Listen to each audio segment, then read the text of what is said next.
Also in the White House in recent days, Alex, has been the governor of Michigan, Governor Gretchen Whitmer.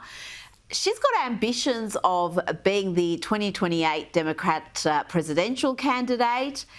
But tell me about this performance here, Alex, trying to hide her face during a meeting with President Donald Trump in the Oval Office. I mean, it just looks juvenile. Oh, Governor Whitmer is the biggest embarrassment when it comes to not just only her state, but when Michigan was locked down, her husband got caught taking their boat down to the boat dock when everybody else was shut down. When it comes to Whitmer, like, she did that weird, publicity stunt where she fed the girl the milk and the Doritos chips. So she's not one to shy away from having her face in front of a camera. So for her to do this is just another political stunt, an embarrassment. And it shows you a politician that doesn't want to try to reach across the aisle to try to get things done for her constituents. Instead, she hides her face because she's ashamed and she's a coward of who she really is.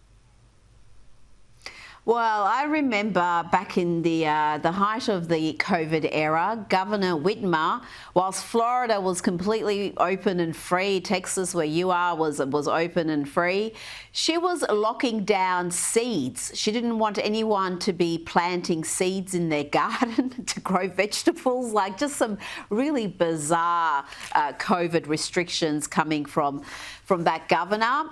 Now, let's talk about Doge. There's another expose by the Department of Government Efficiency. Let's see how many social security numbers have been issued to illegal immigrants.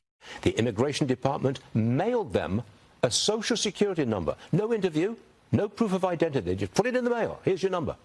In 2021, Doge says 270,000 new aliens were issued Social Security numbers, 590,000 in 2022, 964,000 in 2023, and 2.1 million in 24, right before Biden left office.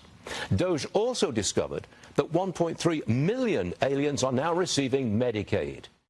2.1 million just in 2024. Those numbers are astounding, Alex.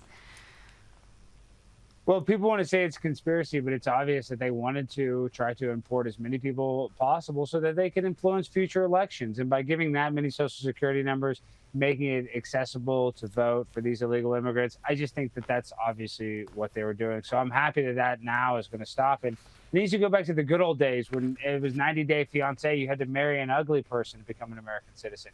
You didn't just get a free green card and access to, vote in future elections. Well, yeah, we'll go back to those heady days.